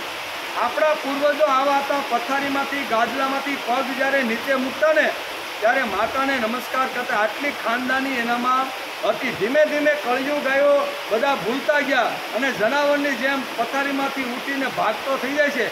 એટલે આ બધી ભૂલાયેલી જે વાતો હતી ને એ પાછી મેં યાદ કરાવી છે. ભાગવત વાંચો તો આની અંદર પણ આ વાત આવે છે કે પૃથ્વી માતા માટે અહીંયા અવધૂત કહે છે કે આટલું મેં એની પાસેથી શીખું. ક્ષમાશીલતા છે, પરોપકાર વૃત્તિ છે, અવાજ કર્યા વિના કામ કરતી રહેલી છે. એ ગમે તેટલું એના ઉપર કામ કરો તો એ બોલતી નથી કે કેમ મારી અંદર આવી રીતનું કર્યું. આટલી ક્ષમાશીલ પૃથ્વી માતા પાસેથી મેં ક્ષમાશીલનો ગુણ લીધો, મેં પરોપકારનો ગુણ લીધો. શા માટે? કે પર્વતોમાંથી નીકળતા રહેલા જે ઝરણાઓ છે એ જ્યારે મેદાનની અંદર આવે છે ત્યારે ખેડૂત એમાં નહેર વાંકે પોતાના ખેતર સુધી આ પાણી લઈ જાય છે અને અનેક હજારો ને કરોડો લોકોની સંપત્તિ એમાંથી મેળવે છે. એ પરોપકાર વૃત્તિ અત્યારે જેમ ઝરણાઓની અંદર છે એ ઝરણાઓ પર્વતોને વૃક્ષો પાસેથી આ બધી વાતો મેં શીખી. તેથી પૃથ્વી પ્રથમ મારો ગુરુ બહુ સરસ રીતે સમજાવે છે. હે પૃથ્વી માતા, તું મને સંભાળવા વાળી છે. તારા પર મેં મારું ઘર બાંધ્યું છે. હું તારા પર પગ દઈને ચાલું છું, માટે તું મને ક્ષમા કરજે. આટલું તો ઉઠતા વેત પથારીમાંથી માણસ જ્યારે ઉઠીને પગ મૂકે ને ત્યારે કમસે કમ આટલું તો માણસે કહેવું જોઈએ. શ્લોક આવતો હોય તો સારી વાત છે, પણ ન આવતો હોય તો આપણી ભાવના તો આપણે પ્રદર્શન કરી શકીએ ને. ભાવનાથી આપણે કહેવાનું, બરાબર ને. એ બા બધું સમજી જાય, પૃથ્વી આપણી બા છે. ગમે એવું સંસ્કૃતમાં બોલશો, ગુજરાતીમાં બોલશો, અંગ્રેજીમાં બોલશો, ગમે એ ભાષા કહો ને તો બા તો બધી જ ભાષા સમજી જાય છે. તેથી નગુણા ન બનતા માણસે કૃતજ્ઞતાપૂર્વક સવારે ગાદલામાંથી ઉઠ્યા, પ્રથમ પગ પૃથ્વી ઉપર ગયો તો પહેલો નમસ્કાર આપણે એને કરી લેવો જોઈએ. અનાજ પણ તારા પેટળમાંથી મેં ઉગાડ્યું છું. અનાજ પણ મેં તારા પેટળમાંથી ઉગાડ્યું છું. ઉગાડું છું અને તારા પેટળમાંથી જ પાણી મળે છે. તેથી પૃથ્વી જોડે આપણો સંબંધ પાકો થઈ જવો જોઈએ. આપણે પાછા ખેડૂતના દીકરા, કદાચ વેપારી હોય અને વર્ષોથી મુંબઈ અને સુરતમાં રહેતા હોય, જેણે ખેતી કે ગાય કે પશુ પક્ષી જોયા ન હોય, જેને કદાચ આ જ્ઞાન ન હોય, પણ આપણો બધાનો સંબંધ કોની સાથે છે? સવારે ઉઠતા વેત પૃથ્વી માતા જોડે સીધો સંબંધ આપણો થાય છે. તેથી બીજા અહીંયા કરે કે ન કરે, બધાએ કરવું જ જોઈએ, પણ ખેડૂત પુત્ર છે એણે તો પૃથ્વી ઉપર પગ મૂકતા આમાં પૃથ્વી માતાને પહેલો નમસ્કાર કરીને પછી આગળની પ્રવૃત્તિ શરૂ કરવી જોઈએ. હું પૃથ્વીની પૂજા કરું છું, નમસ્કાર કરું છું. માં, હું દરરોજ ઉન્મત્ત બનીને તારા પર ચાલું છું, માટે તું મને ક્ષમા કરે. ક્ષમા યાચના પણ માણસને કરતા આવડવી જોઈએ એમ કે બ્રાહ્મણ ભગવાનની પ્રાણ પ્રતિષ્ઠા કરે છે ત્યારે પણ સૌ પ્રથમ તે પૃથ્વી માતાની જ પૂજા કરે છે. આપણે નવું મકાન બનાવવાનું હોય, પ્લોટ પડેલો હોય, પછી આપણે એમ કંઈક ભૂમિપૂજન કરવાનું છે, ત્યારે ગોર બાપા શું કરે? આજ કરે છે ને, ભૂમિનું પૂજન કરે. પછી જે ત્રિકમ કે કોદાળી જે કાંઈ હોય જેના દ્વારા આપણે ખોદીને આપણે મકાન બનાવવાનું છે, એ સાધનોની પણ પૂજા ગોર બાપા અથવા બ્રાહ્મણ આપણી પાસે કરાવે કે નહીં? તો આ એક કૃતજ્ઞતાની ભાવના છે કે હે માં પૃથ્વી, અમે તમને તોડવાના છીએ, ઊંડા જવાના છીએ, તમને ખોદવાના છીએ, તમને ચીરી અને તમારા ઉપર અમે મકાન બાંધવાના છીએ. તેથી આ પૂજાની વિધિ અહીંયા આટલા માટે આવી. ગાંડા નહોતા આપણા પૂર્વજો કે જે વખતે મકાન તમે નવું બનાવવાનું હોય ને ત્યારે ભૂમિનું પૂજન માણસે કરી લેવું. આ બધી વાતો આપણા પૂર્વજો આપને કહીને ગયા છે, પણ ભૂલાયેલી જે વાતો હતી ને એ ફરીથી કોઈ પાંડુરંગ શાસ્ત્રી જેવા મહાપુરુષ આ જગતમાં આવે અને આ જગતમાં આવીને કહે છે કે કમસે કમ જે આપણને કંઈ કોઈ પ્રકારની અપેક્ષા રાખ્યા વિના આપે છે એના માટે માણસે ભાવ વ્યક્ત કરવો. માગ્યા વગર અને કીધા વગર જો પૃથ્વી માતા આટલું બધું જો આપણને આપતી હોય ને તો એના પ્રત્યે માણસે કૃતજ્ઞતા વ્યક્ત કરવી. આ બધી જ વાતો શાસ્ત્રમાં પડેલી હતી, પણ દાદા કે મેં શાસ્ત્રનો અભ્યાસ કર્યો અને એમાંથી હળવી હળવી વાતો કરી અને સમાજના અંતિમ માણસ સુધી આ ત્રિકાળ સંધ્યા લઈ જવાનો મેં પ્રયત્ન કર્યો. તેથી પ્રત્યેક માણસ ગાદલામાંથી પગ નીચે મૂકતી વખતે એણે કહેવું જોઈએ કે સમુદ્ર વસને દેવી પર્વત સ્તન મંડલે વિષ્ણુ પત્ની નમસ્તુભ્યમ પાદ સ્પર્શ સમસ્તુ. આ પ્રત્યેક માણસે બોલવું જોઈએ. પૃથ્વીની પૂજા પાછળ શ્રેષ્ઠતમ ભાવના છે. પૃથ્વી પાસે ક્ષમાવૃત્તિ છે. તેમ પૃથ્વીના પર્વતોમાંથી નીકળવાવાળી નદીઓ અને વૃક્ષો મારા માટે પરોપકારી છે. એમ યદુ રાજાને અત્યારે અહીંયા અવધૂત સમજાવી રહ્યા છે કે હું આટલો સુખી કેમ છું, હું આટલો આનંદી કેમ છું. આવા બળતા રહેલા જગતની અંદર ફરવાનું અને છતાં આનંદિત રહેવાનું ને એ તો બહુ અઘરી વસ્તુ છે. તમે એટલે પ્રશ્ન અહીંયા યદુએ એ પૂછ્યો છે કે આવા બળતા રહેલા, કકળતા રહેલા, જ્યાં સ્વાર્થ અને ભોગે માણસને ભરડો લઈ દીધો એવી દુનિયામાં તમે ફરો છો, જ્યાં સ્વાર્થ વગર માણસ પગલું આગળ ભરતો નથી. ઉંબરામાંથી પહેલો પગ મૂકે ત્યારે માણસ પહેલો જ વિચાર કરે છે કે ઘરમાંથી પહેલો પગ મૂકીને હું બહાર જાઉં ત્યારે મને મળશે શું? મને જો ન મળવાનું હોય તો આ સોફા ઉપર બેસજો, મારે કાંઈ બહાર નીકળવાની જરૂર નથી. આવા કકળતા રહેલા સમાજની અંદર સ્વાર્થ વગર માણસ ઘરનો ઉંબરો ઓળંગતો નથી. એની જગ્યાએ તમે આ જગતમાં ફરો છો, તમે હરો છો અને કકળતા અને બળતા રહેલા જગતની અંદર તમારા ચહેરા ઉપર લેશ માત્ર મેં આવી રીતનું દુઃખ અથવા વ્યથા અથવા આવી રીતનું જોયું નથી. એનું કારણ શું છે? આવું યદુએ જ્યારે પ્રશ્ન પૂછ્યો ત્યારે કહે છે મેં 24 ગુરુ કર્યા છે અને એમાં એમનો પ્રથમ ગુરુ મારો જે છે ને એ પૃથ્વી માતા છે. પૃથ્વી પાસેથી હું ક્ષમાશીલતા શીખો, પૃથ્વી માતા પાસેથી પરોપકારની વૃત્તિ હું શીખું છું. શા માટે? તો કે આ બધા પરોપકાર માટે જ કામ કરતા રહેલા છે. આટલો મોટો પરોપકાર કરી અને મને કંઈક મળે એવી કોઈ અપેક્ષા રાખતા નથી. પરોપકારાય ફલંતી વૃક્ષા. શું કહે છે? પરોપકારને માટે વૃક્ષની ઉપર જે ફળ આવે છે ને એ ફળ વૃક્ષ પોતે ન ખાતા આપણા જેવાને સીધે સીધું એનો લાભ મળે કે ન મળે? ના, કેરી બધી બહુ હતી, આંબો સારો આવ્યો હતો, અને લગભગ 50 મણ આંબામાંથી કેરી ઉતરવાની છે. તો આંબો એમ કે 50 મણ ઉતરવાનું હોય તો 5 મણ તો મને ખવડાય. કોઈ પણ પ્રકારની અપેક્ષા રાખતું નથી. પરોપકારાય ફલંતી વૃક્ષા, પરોપકારને માટે આવી રીતના વૃક્ષો છે એ આપણને ફળ આપે છે. અને એ ફળ ખાઈને 3 મહિના સુધી ટનાટન. કેમ ભાઈ કેરી કેસર? અરે આ વખતે તો ધામો પડી ગયો ભાઈ, એટલો સરસ મજાનો રસ હતો. ખાધો કોઈને ભાઈ? ખાધો આપણે. ઉત્પાદન કોણે કર્યું? તો કે વૃક્ષે. તો વૃક્ષ કોઈ પ્રકારની અપેક્ષા રાખ્યા વગર ખોબા ભરીને પછી માણસને આવા ફળ અને આવી રીતના ધન ધાન્ય આપે છે. તેથી અહીંયા યદુ કહે છે કે પરોપકારાય ફલંતી વૃક્ષા, પરોપકારાય વહંતી નદ્યા, પરોપકારાય વિભાતી સૂર્ય, પરોપકારાય સદૈવકારી. આ 3 વાતો આપણે અહીંયા બહુ સરસ રીતે સમજાવવાનો પ્રયત્ન કરે છે કે આ બધા પરોપકાર વૃત્તિના છે. કોણ? વૃક્ષ છે એ પણ પરોપકારાય ફલકારાય વહંતી નદ્યા. નદી આપણા ગામના પાદરમાંથી જે પસાર થાય છે એને કોઈ પ્રકારની અપેક્ષા નથી. પાણી પીવું હોય તો પીવે, સ્નાન કરવું હોય તો કરે, બરાબર. અને એ પાણીને લિફ્ટિંગ કરીને પોતાના ખેતરમાં લઈ જવું તો લે. અહીંયા નદી પરોપકાર માટે જ વહે છે, બરાબર ને. એ એમ કહે છે તમારે જેટલું મારો ઉપયોગ કરવો હોય તો તમે મારો ઉપયોગ કરી લ્યો. આ પરોપકારને માટે વહેતી રહેલી જે નદીયા છે એ બધું આપણા માટે જ વહે છે. નાના મારા પાણીથી તે 100 વીઘાની અંદર ઘઉં બનાવ્યા અને 300 ખાંડી ઘઉં તે ઉત્પન્ન કર્યા, બરાબર ને. એમાંથી 2 ખાંડી તો મને આપ, મારું પાણી તે વાપર્યું છે.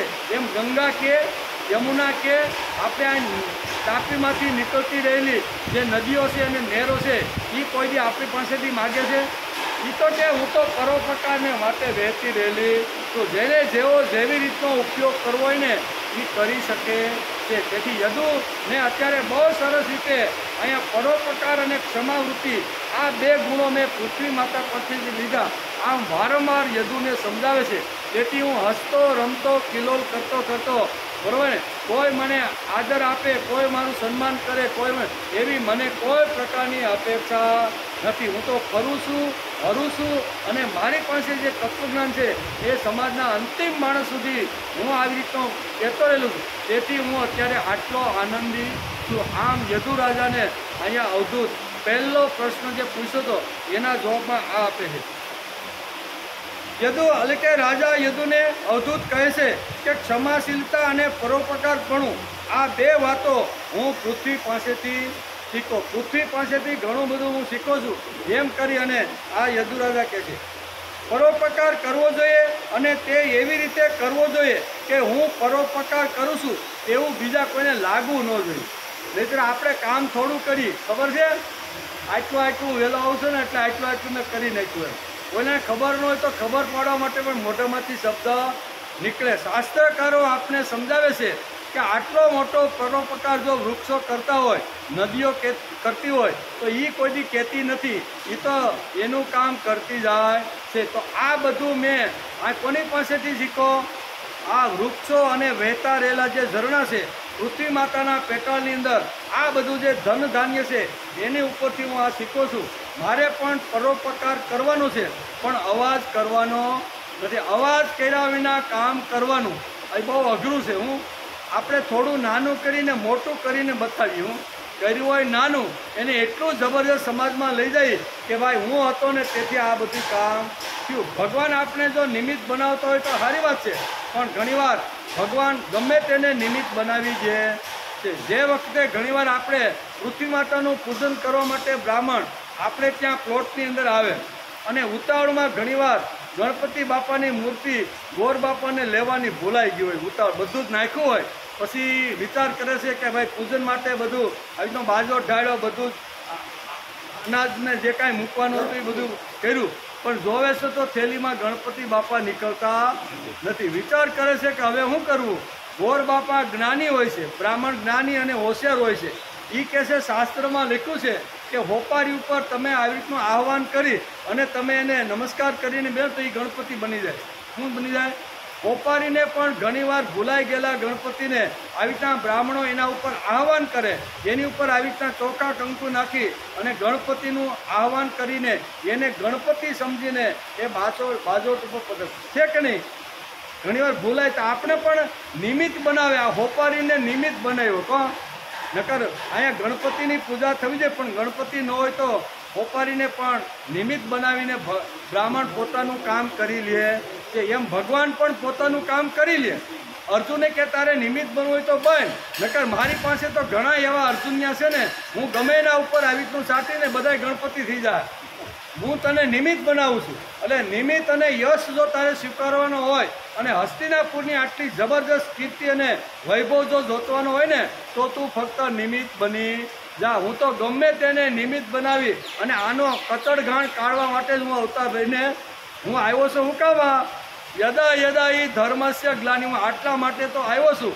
હું તને આ કૌરવોનો નાશ કરવા માટે નિમિત્ત બનાવી રહ્યો છું. અને કદાચ તું પીછેહટ કરીને જો હિમાલયમાં સંન્યાસીનો વેશ ધારણ કરીને જો ભાગી જાય ને ભાઈ, તો હું ગમે એ અર્જુનને આવી રીતના જેમ ગોર બાપા હોપારી ઉપર આવી રીતનું કરીને ગણપતિ બેહાડે ને, એમ હું ગમે એને બેહાડી.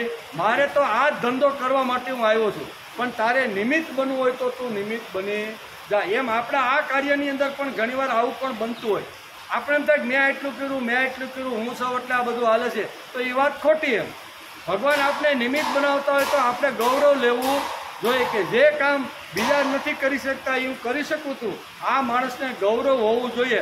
પણ ના મારા વગર તો થાય નહીં, હું ન હોઉં તો આ બધું પડી ભાંગે, તો એવી વસ્તુ કાંઈ છે નહીં. એટલે અહીંયા કહે છે કે આ નદી છે, પર્વત છે, વૃક્ષો છે, એ બધા આવી રીતના જેમ કીધા વગર અને કહ્યા વગર કામ કરીને સમાજમાં પરોપકાર વૃત્તિ નિર્માણ કરે છે, એમ સમાજમાં માણસે જીવવાનો પ્રયત્ન કરવો.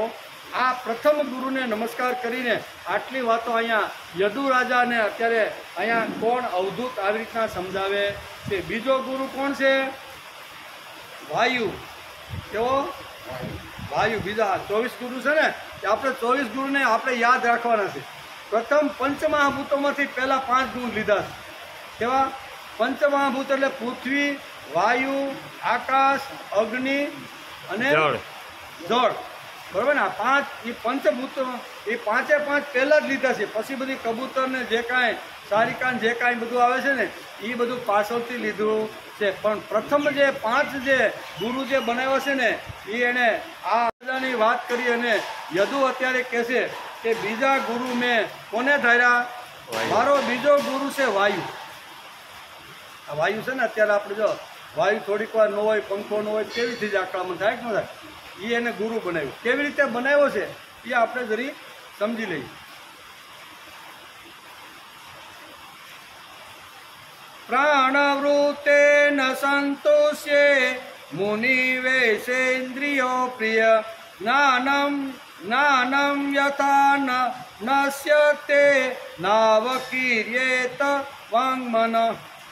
વાયુ જે રીતે સર્વત્ર જાય છે, પરંતુ ક્યાંય આસક્ત થતો નથી. ક્યાંય નાના હાલો મજા આવી ગઈ, રોકાઈ જાવ એમ કે, એ તો વાયુ અહીંયાથી વહેતો થયો ને, એ તો એનું કામ ગમે અહીંયાથી જગ્યા કરીને એ તો આગળ જાય છે. આગળ જગ્યા તો ગમે નાની એવી તડ હોય ને, આપણા ઘર બંધ કરીને બેઠા હોય ને, તો પિયરમાંથી પણ વાયુ તો આપણા ઘરમાં પ્રવેશ કરી જાય છે. તેથી ભાગવતકાર લે છે, આ શ્લોકમાં કહે છે વાયુ જે રીતે સર્વત્ર જાય, બધી જગ્યાએ જાય, પરંતુ તે ક્યાંય આસક્ત થતો નથી. ગંધ લેશે અને છોડી દેશે. કોઈ બગીચામાં સુંદર મજાનો બગીચો હોય, ચારે બાજુ સુંદર મજાના ફૂલ ખીલા હોય, તો ત્યાંથી જો વાયુ પસાર થાય ને, તો એની સુગંધ લેશે અને આગળ જતાં એ સુગંધને પણ છોડી દે છે. તે જ પ્રમાણે યોગી એ સર્વત્ર વિચરણ કરતા રહીને પણ અનેક ધર્મોના વિષયમાં તેમના ગુણ દોષથી પોતાને સર્વથા દૂર રાખવો જોઈએ. અર્થાત તેમનામાં આસક્ત થવું જોઈએ નહીં. પવન એટલે કે વાયુ કોઈ દિવસ કોઈનામાં આસક્ત થતો નથી. જ્યાંથી પસાર થાય છે તેને સુગંધ આપતો જાય. ઉપરથી જો દુર્ગંધ લઈને આવતો હોય કોઈ ગટરના ઉપરથી, તો દુર્ગંધ પણ આપતો જાય છે, પણ આસક્ત થતો નથી. ના મને મજા આવી ગઈ છે ને, તેથી થોડોક સમય હું રોકાઈ જાઉં, આવી આસક્તિ એની અંદર થતી નથી. તેથી મારો બીજો ગુરુ છે વાયુ. એમ અત્યારે અવધૂત અત્યારે કોને કહે છે? યદુ રાજાને કહે મારો બીજો ગુરુ છે વાયુ. એટલે અંદર રહેવાવાળો પ્રાણવાયુ અને બહાર ફરવાવાળો વાયુ, આ બે પ્રકારના વાયુનું શાસ્ત્રકારો વર્ણન કરે છે. એક અત્યારે આપણે જે અનુભવી રહ્યા છીએ તે ઠંડો ઠંડો જે પવન આવે ને એ એક વાયુ છે, એ બહારનો વાયુ છે. અંદર આપણે પ્રાણાપાન સમાયુક્ત જે બોલી છીએ, બરોબર, 5 પ્રકારના જે વાયુ છે એમાં પ્રાણ, અપાન, વ્યાન, ઉદાન અને સમાન, આ જે પંચ જે વાયુ છે એ બધા જ પ્રકારના વાયુ અંદર આપણી અલગ અલગ ઇન્દ્રિયોની સાથે રહીને કામ કરતા રહેલા છે. 2 પ્રકારના વાયુનું વર્ણન અત્યારે અહીંયા અવધૂત અત્યારે અહીંયા યદુ રાજાને સમજાવે છે કે અંદર રહેવા વાળો પ્રાણવાયુ જેટલાથી પ્રાણ રક્ષક થશે તેટલો જ વાયુ ઉપાડશે. અંદર રહેલો વાયુ છે એ સંગ્રહ કરે, જેટલું જોઈ એટલો જ એ વાયુ ત્યાંથી ઉપાડે. વાયુ તો બધે સર્વત્ર ફેલાયેલો છે, એટલે આ વાયુને જેટલું જોઈ તેટલો વાયુ અંદર રહેલો જે પ્રાણ છે એને ઉપાડે છે. હવે નહીં મળે તો શું થશે એવો વિચાર અંદર રહેલો પ્રાણ કરતો નથી. આવો તેને ડર નથી, તે સંગ્રહ કરતો નથી. સંગ્રહ ન કરવો એ એક વિકાસ છે, તેથી હું વાયુ પાસેથી શીખો. આમ અવધૂત અત્યારે અહીંયા યદુ રાજાને કહે છે કે વાયુ પાસેથી હું આ શીખો કે કોઈ પણ વસ્તુ સંગ્રહ કરવી નહીં. તેથી તમે મને જોયો, બરોબર, મારું નામ તો છે કેવું દત્તાત્રેય, પણ તમે અવધૂતના રૂપની અંદર મને જોયો કે મારી પાસે કોઈ વસ્તુ નથી. મારી પાસે ખાલી કમંડલને એક ચોટીને જે કાંઈ થોડુંક લંગોટી જેવું છે ને, મેં કોઈ દી સંગ્રહ વસ્તુનો કે કોઈ પદાર્થનો કર્યો નથી. આ વાયુ પાસેથી હું શીખું છું. વાયુ કોઈ પ્રકારનો સંગ્રહ, અંદરનો જે વાયુ છે ને એ કોઈ પ્રકારનો સંગ્રહ કરતો નથી. 9 વાગે રાત્રે આપણે સૂઈ ગયા, બરોબર ને, અને પછી આપણે ઘસઘસાટ ઊંઘતા હોઈએ તો જેટલો વાયુની જરૂર હોય ને એટલો જ નાક દ્વારા આપણા ફેફસા સુધી અહીંયા અંદર રહેલો જે પ્રાણવાયુ છે ને એ પ્રાણવાયુ જરૂરિયાત પૂરતો જ આ જ્યાં હોય છે એમાંથી ખેંચતો રહેલો છે, સંગ્રહ કરતો નથી. આ સંગ્રહ ન કરવાની જે વૃત્તિ છે ને એ મેં વાયુ પાસેથી મેળવી, એમ યદુ રાજાને અત્યારે અવધૂત કહે છે. બહાર ફરવાવાળો વાયુ છે તે ફૂલની સુગંધ તેમજ ગટરની સુગંધ લઈને આવે છે. સુગંધ અને દુર્ગંધ બંનેને આશ્રય આપી એ પોતે અલિપ્ત રહે છે, બરાબર ને. બગીચા ઉપરથી આવતો હોય તો સુગંધ લઈને આવે, અને કોઈ ગટર ઉપરથી વાયુ પસાર થઈને આપણી પાસે આવે તો એમાં દુર્ગંધ આવે. એટલે કે અહીંયા સુગંધ અને દુર્ગંધ જ્યાં જેવી રીતનો પસાર થાય છે એ વાયુ આવે છે, પણ એમાં અલિપ્ત રહેતો નથી. અલિપ્ત રહે છે તેનું નામ અલિપ્ત રહે છે એનું નામ વાયુ. અપરિગ્રહતા અને અલિપ્તતા આ બંને વાતો હું વાયુ પાસેથી શીખો. સંગ્રહ ન કરવો તે, અને જરૂરિયાત હોય તો ભગવાન મને મોકલી આપજે, આવી રીતની જે અપરિગ્રહતા છે ને એ મેં ભગવાન પાસે, એટલે કે મેં વાયુ પાસેથી શીખી છે. તેથી બીજો મારો જે ગુરુ છે ને એ વાયુ મારો બીજો ગુરુ છે. આ ગુણોથી જીવન સુંદર અને શ્રેષ્ઠ બને છે. જેણે ભગવાનની પાસે જવું હોય તેને નિર્લેપ થઈને જવું. નિર્લેપ વાયુની જેમ માણસે નિર્લેપ રહેવું જોઈએ. આ સૃષ્ટિમાં સવારના ઉઠ્યા પછી એમ લાગે છે કે ભગવાન તમે મને શા માટે ઉઠાડ્યો. જ્યારે હું ઊંઘમાં હતો ત્યારે કેટલો સારો હતો. શંકરાચાર્ય પણ આ જ વાત કહે છે કે ઊંઘમાં હતો ત્યારે મને કોઈ અગવડ હતી નહીં, પણ જેવો ઉઠ્યો ને એવો મારો કકળાટ શરૂ થઈ જાય છે. એના કરતાં ભગવાન તમે મને હુવા દીધો હોત ને તો સારું હતું. શંકરાચાર્ય પણ આ કહે છે કે નમે મૃત્યુ શંકા નમે જાતિ ભેદ. આમ કરીને શંકરાચાર્ય પણ પોતાના સ્તોત્રમાં આ બધી વાતો લખે છે. જેમાં બધની ભીતિ નહીં અને મુક્તિની અભિલાષા નહીં એવી સ્થિતિ મારી ઊંઘમાં હતી. તેમાંથી તમે મને ઉઠાડ્યો અને કચરામાં ફેંકી દીધો. આ કચરો છે ને, સમાજની અંદર ઘણો બધો કચરો છે ને, એની અંદર તમે મને ફેંકી દીધો. ભગવાન કહે છે કે તારે કચરામાં તો રહેવું જ પડશે, ફરવું જ પડશે. વાયુ જેમ સુગંધ અને દુર્ગંધ લઈને સમાજમાં જેમ ફરે છે એમ તારે ઉઠીને દુર્ગંધમાં પણ અને સુગંધમાં પણ ફરવું પડશે. કાંઈ સુગંધ જેવા સારા પણ માણસો તને મળશે, તને કાંઈ સારી સલાહ આપશે, તું એને કાંઈક થોડીક વાતો કહી અને એનાથી આવા સુગંધિત પુષ્પો પણ તને મળશે, એની સાથે પણ તારે રહેવાનું છે. અને દુર્ગંધ મારતા આવા ઘણા બધા લોકો એવા સમાજમાં હશે કે એવા પણ તને મળશે. તેથી બંનેમાં તારે રહીને અલિપ્ત રહેવાનું છે, એમ આપણે શાસ્ત્રકાર સમજાવે છે. ભગવાન કહે છે તારે કચરામાં તો ફરવું જ પડશે. વાયુ જેમ સુગંધ અને દુર્ગંધ લઈને આવે છે છતાં નિર્લેપ રહે છે. આ શિક્ષણ મેં વાયુ પાસેથી શીખો. તેથી મારો બીજો ગુરુ કોણ છે? વાયુ. એમ કોણ કે છે? અવધૂત કે મારો બીજો ગુરુ આ છે. નિર્લેપ શિક્ષણ લઈને જગતમાં ફરો. બીજું વાયુ બીજાની સેવા કરે છે પણ ગુપ્ત રહીને સેવા કરે છે.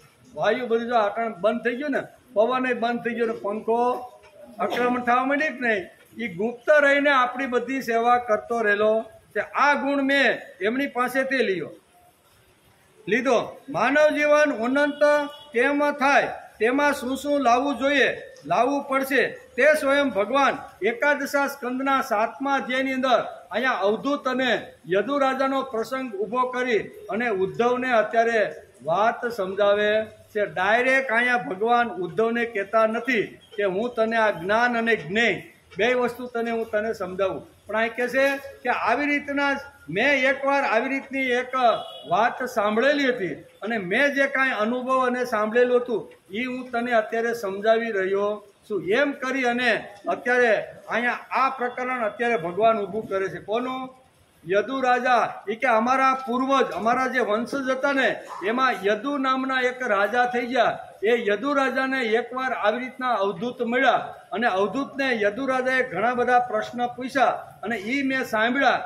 એ જે સાંભળીને મને જે કાંઈ યાદ રહ્યું છે ને એ હું તને સમજાવું છું. ભગવાને આખા વેદો જેના મુખારવિંદમાંથી જેના વેદો ઊભા કર્યા હોય, હવે એને કહેવું પડે કે અવધૂતે યદુને જે જ્ઞાન આપ્યું એ હું તને કહું છું.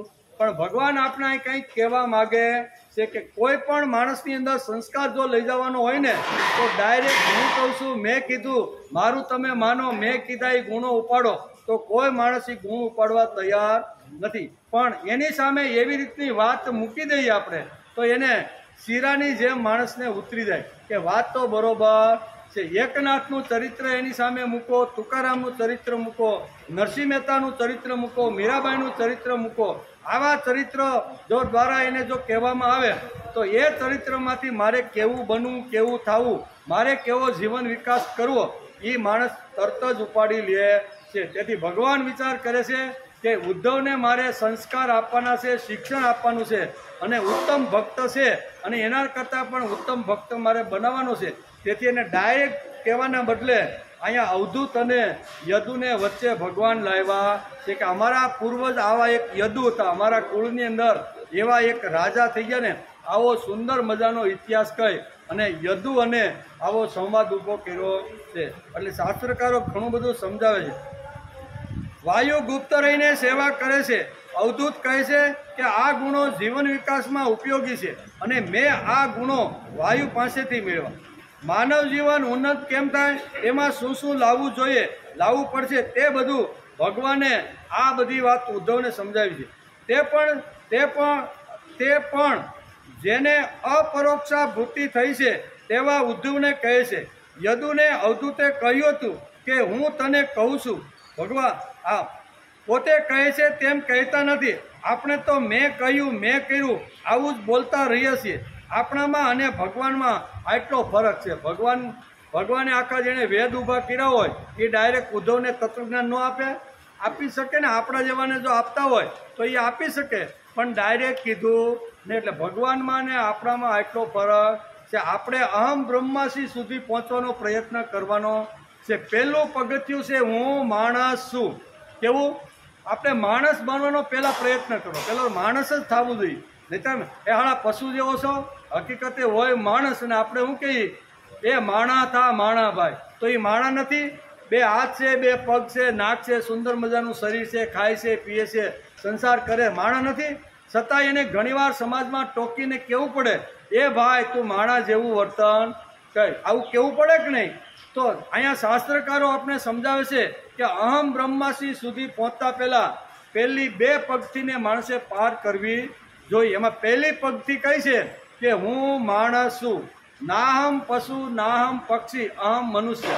તેથી આગલા શ્લોકની અંદર ભગવાને કહી દીધું કે હું મનુષ્ય, જે 84 લાખ યોનિઓ જે મેં નિર્માણ કરી છે એમાં 1 પગવાળા, 2 પગવાળા, 3 પગવાળા, 4 પગવાળા, પગ વગરના અને અનેક પગવાળાની આ સૃષ્ટિ મેં મારી યોનિથી નિર્માણ કરેલી છે. પણ છતાંય મનુષ્ય જીવન શ્રેષ્ઠ છે, તેથી મેં મનુષ્ય રૂપ ધારણ કરી અને આવી રીતના આ કેની વસુદેવ અને દેવકીની ત્યાં મેં જન્મ લીધો.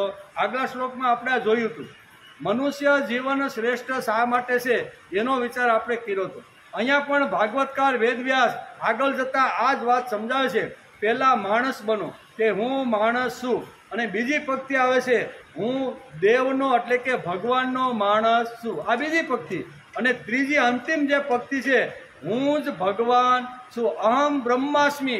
શંકરાચાર્ય કીધું ને કે અહીંયા સુધી માણસે પહોંચવાનું, હું જ ભગવાન છું. એટલે અહીંયા કહે છે કે આ બધા ગુણો મેળવીને હું અત્યારે બ્રહ્મશ્રી સુધી પહોંચી ગયો છું. આમ અવધૂત અત્યારે બહુ સરસ રીતે સમજાવે છે. એટલે કે આટલો જ અમારામાં અને પ્રભુમાં ફરક છે.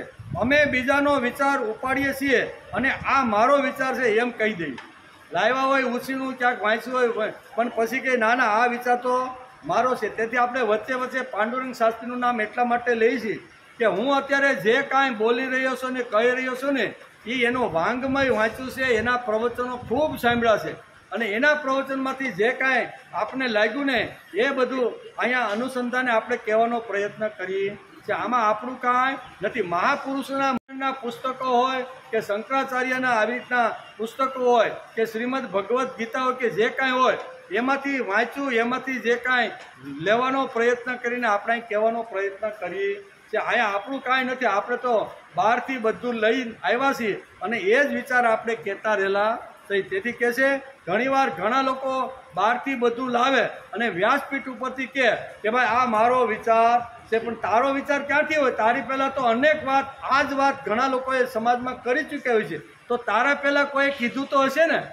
તો એ કહી શકતો નથી. મેં કર્યું હું નવું તમને નવું કાંઈ છે નહીં. ભગવાન પણ કહેશે કે આ જગતમાં નવું કાંઈ છે. મેં આ જે પહેલો જે યોગ છે ને એ આગળ મેં બધાને કીધેલો. એમાં આખું કહે ને કે આમ કરતાં કરતાં સૂર્ય મનુને કહે અને એ જે વાતો કીધી છે એ જ હું ભાઈ તને અર્જુનને કહે છે. અર્જુનભાઈ હું તને આ કહું છું, આમાં મારું કાંઈ.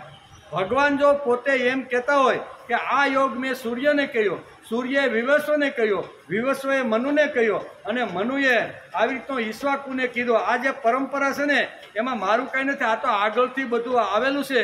એ જ તને હું રિપીટ કરીને કહું.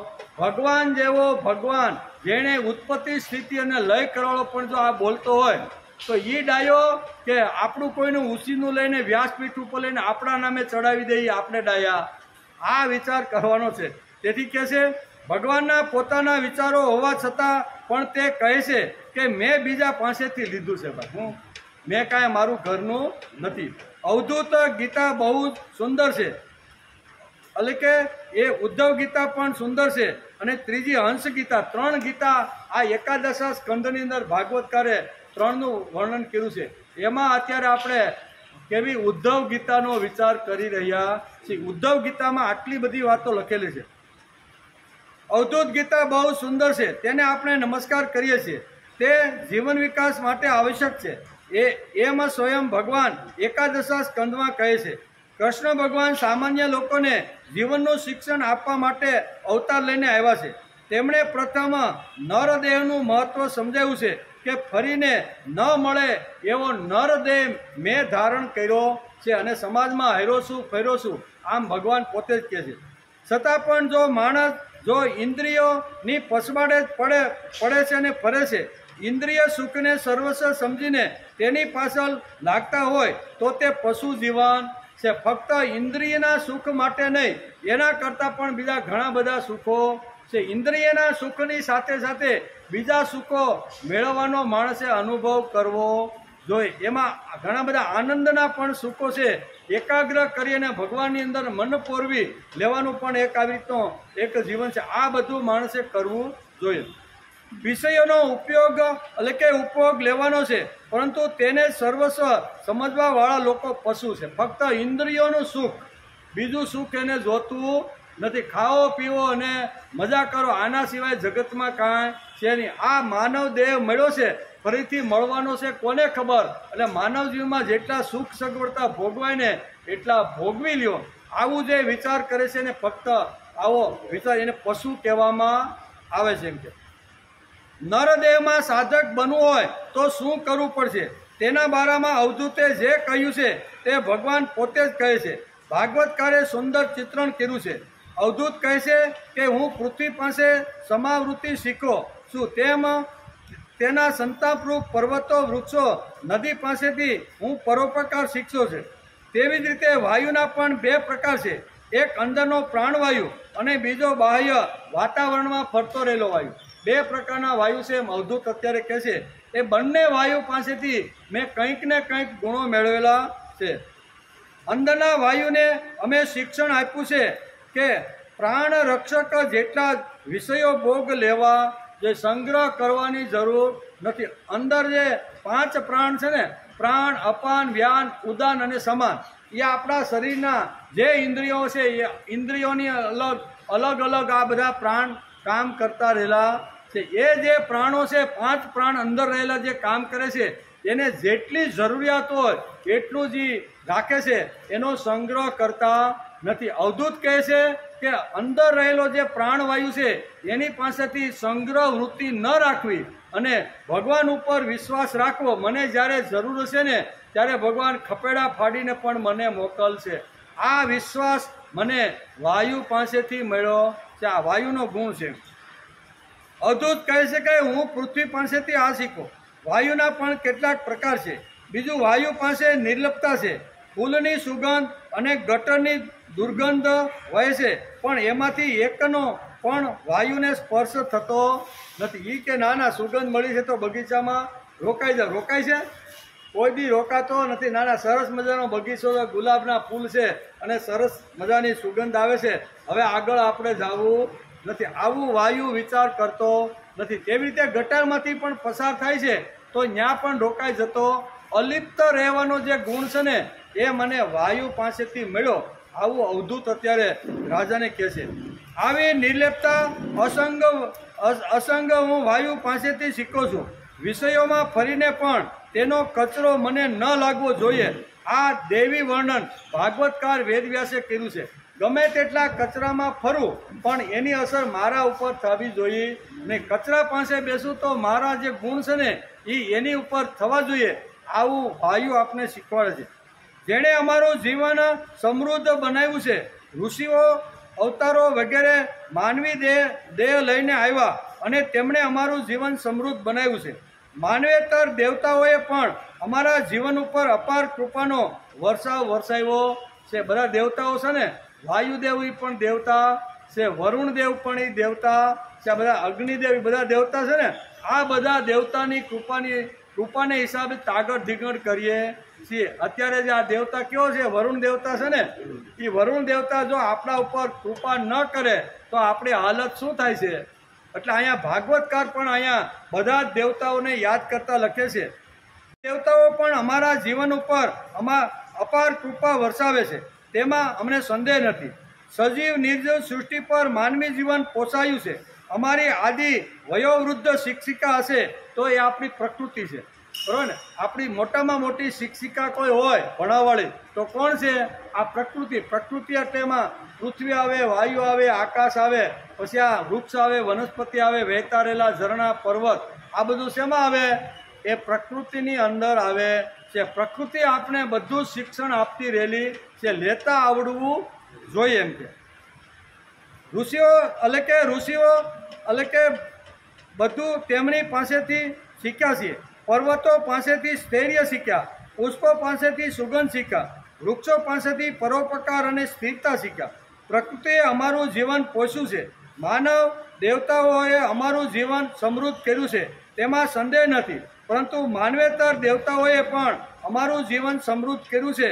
જલ દેવતા, વાયુ દેવતા, પૃથ્વી દેવતા, અલગ અલગ દેવતાઓ પણ અમારો જે કાંઈ વિકાસ થઈ રહ્યો છે એમાં બધામાં દેવતાઓ કામ કરી રહ્યા છે. નીલ ગગન આકાશ જોઈને જીવનમાં વિવિધ કલ્પના ઊભી થાય છે. ચંદ્ર, સૂર્ય, સૂર્ય, અગણિત તારાઓ એ અમારા જીવન ઉપર પરિણામ કર્યું છે. વાદળો, સવારે સાંજની સંધ્યા વગેરે જોઈને જીવન બદલાઈ જાય છે. વરસાદે પણ સારો ભાગ ભજવો છે, એનાથી આપણું જીવન બદલાઈ જશે. તેથી પ્રથમ જો શિક્ષિકા હોય, અહીંયા અવધૂત કહે છે કે તો એ આપણી પ્રકૃતિ છે. તેથી પંચ મહાભૂતોને અહીંયા ભાગવતકાર વેદવ્યાસે પહેલાં લઈ અને અવધૂતે રાજા યદુને કહે છે કે પ્રકૃતિ આપણો પ્રથમ ગુરુ છે એમ કે. મનુ મહારાજે તેથી જ કહ્યું છે કે પહેલો વરસાદ પડે તો છોકરાઓને તેમાં નાચવા દો, કૂદવા દો, આનંદ કિલોલ કરવા દો. એકાદ વખત કદાચ ન્યુમોનિયા થઈ જશે તો કાંઈ વાંધો નહીં, ન્યુમોનિયા થતો હોય તો થવા દો, પણ પ્રકૃતિનો આનંદ દરેક માણસે લૂંટતા રહેવા. ભીંજાય તો કાંઈ નહીં, કપડાં બદલી નાખશું, બરાબર, પણ પ્રકૃતિ અમારા ઉપર જે પ્રેમથી વરસાવ કરે છે એના સાવર નીચે માણસે નાહવાનો પ્રયત્ન કરવો. પ્રકૃતિ આપણે ઘેરે તો સાવર ચાલુ કરીને તો એમાં તો બિલે આવે કે નહીં આવે? આપણે ઘેરે જે બાથરૂમમાં સાવર એટલે કે ફુવારો ચાલુ કરીને નાહી તો બિલ આવે કે ન આવે? બિલ આવે છે. પણ આ એક પ્રકૃતિ એવી છે કે એના સાવર નીચે માણસ કૂદાકૂદ કરે, નાય ધોય, ઠેકડા મારે, પણ એ કુદરત આપને બિલ મોકલતી નથી. આ બધી જે વાતો છે ને એ બધી વાતો અવધૂત કહે છે કે હું પ્રકૃતિ માતા પાસેથી શીખો છે. એટલે કે ભૂગવતો સાગર છે, જેમને સાગર કિનારે રહેવાનું ભાગ્ય મળ્યું છે તે લોકો અલૌકિક છે. દરિયાલાલના ઉપાસકોની સંખ્યા કેટલી મોટી છે. ઉછળતો સમુદ્ર, વહેતી નદીઓ, ઊંચા પહાડો, એટલે કે ક્ષમાશીલ ધરતી, લીલા લીલા વૃક્ષો, સુગંધી ફૂલો, આ બધાથી મારું જીવન બદલી ગયું છે. એમ અવધૂત હતી કે આ પ્રકૃતિના ખોળામાં હું હરું છું, ફરું છું, બધે જાઉં છું અને પ્રકૃતિ પાસેથી મને આ ગુણ મળ્યો છે. પ્રથમ ગુણ મને પૃથ્વી માતાએ આપ્યો છે, જેના ઉપર ગમે એટલું ખોદકામ કરી, ગમે એટલા ઊંડા જાય, ગમે એટલા ચીરીએ, બરોબર, ગમે એટલું એનાથી સોનું રત્ન બધું કાઢીએ તો પણ એક ક્ષમાશીલ છે. એ ક્ષમાશીલ ગુણ મને અહીંયા પૃથ્વી માતા પાસેથી મળ્યો છે. બીજું, પૃથ્વી માતાનો એક ભાગ છે પર્વત, અને પર્વતમાંથી નીકળતા રહેલા જે ઝરણાઓ છે એના ઉપર ઉભેલા જે વૃક્ષો છે એ વૃક્ષો પાસેથી પરોપકાર વૃત્તિ હું શીખું છું. અને બીજો મારો જે ગુરુ છે એ વાયુ છે. વાયુ આપણને અલિપ્ત રહીને રહેવાનું શીખવે છે. અંદરનો વાયુ અને બહારનો વાયુ, બે પ્રકારના વાયુની અવધૂત અત્યારે અહીંયા રાજા યદુને સમજાવે છે કે બંને પ્રકારના વાયુ પાસેથી અલિપ્તતા હું શીખું છું. જેટલી મારી જરૂરિયાત હોય એટલો જ માણસે સંગ્રહ કરવો જોઈએ. એ અંદર રહેલા પ્રાણવાયુ પાસેથી હું આ શીખું છું. બહારનો વાયુ એવો છે કે સુગંધ અને દુર્ગંધ લઈને ફરતો રહેલો. જ્યાં જ્યાં ગટર ઉપરથી પસારી વાયુ થાય તો દુર્ગંધ આવે, અને બગીચા ઉપરથી પસાર થાય તો સુગંધ આવે. એમાં અલિપ્ત રહીને શીખવાનું શિક્ષણ મને વાયુએ આપ્યું છે. આમ કરી અને આ બે ગુણોને અત્યારે યદુ રાજાને અત્યારે અવધૂત સમજાવે છે. ત્રીજો સરસ મજાનો જે ગુણ છે ને એનું નામ છે આકાશ. કારણ કે પૃથ્વીના તત્વો આપણે સમજવાના છે. ત્રીજો ગુણ છે આકાશ. 24 ગુણ સુધી આપણે જવાનું છે, બરોબર ને? તો આ 24 ગુણો અવધૂત કે મેં પ્રકૃતિ પાસેથી, પશુ પક્ષી પાસેથી, આવી રીતના નાચવા ગાવાવાળી નાયિકા પાસેથી, બધા પાસેથી જે શીખો છે એમાં ત્રીજો ગુરુ છે આકાશ, બરાબર. પણ આપણો ટાઈમ પૂરો થઈ ગયો. આકાશનો જે ગુણ છે ને બહુ સરસ છે, પણ એ આપણે આવતીકાલે આવશું ત્યારે 24 ગુરુનો આપણે આગળ વિચાર કરવાનો.